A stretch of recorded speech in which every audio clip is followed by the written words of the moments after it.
This video shows how you can mobile enable a list or a library on a SharePoint site.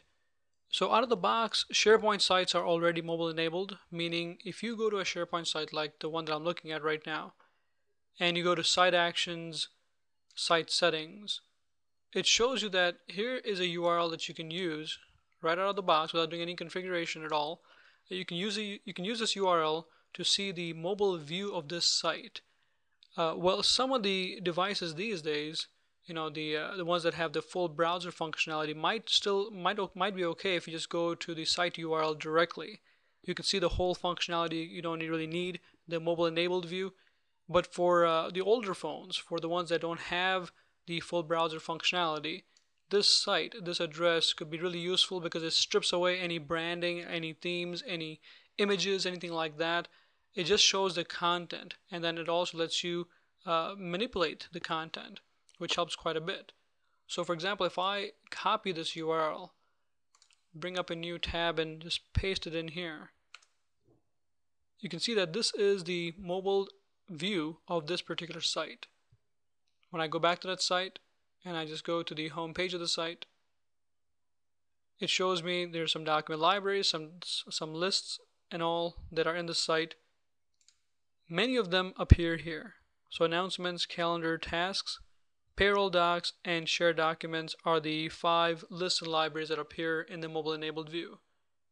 If I go back here, it shows me shared documents, payroll docs, calendar, tasks, customers, team discussion, and also if you notice there's a links list here as well. So some of these lists are actually not available in the mobile enabled view by default. However, you can make them enabled. So for example, you have the links list and you want to make them enabled into a mobile enabled view, not a problem. You click on the links list in this case, and what you have to do is modify the view of that list or the library. In this case, it's a list, so I'll go to the view and say modify this view. There's a setting all the way at the bottom of the view called mobile.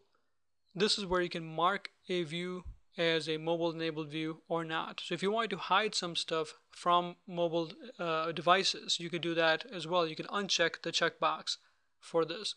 In this case, I'm going to check the checkbox, and also if you have multiple views within a list or library, you can make one of them the default mobile view, keeping in mind that it has to be a public view for it to become a default mobile view. Same thing with the regular mobile view. It has to be a public view. So let me go ahead and say make this a mobile view and also make this a default mobile view. Click OK here.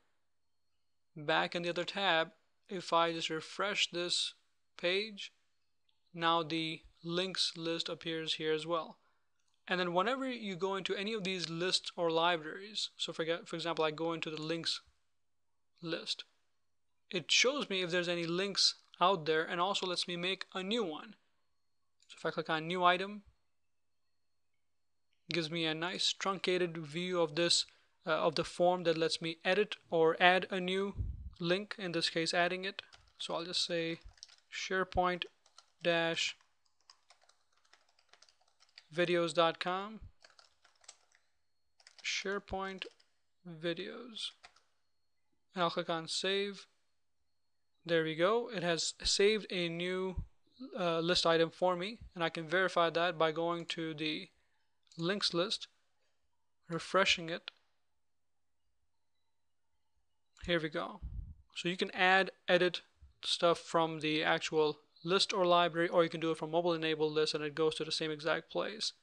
And this functionality, as I mentioned, is really good for people who are in mobile devices that don't have that doesn't have a full browser, or they don't have a fast connection. This functionality could help quite a bit, and this comes directly out of the box.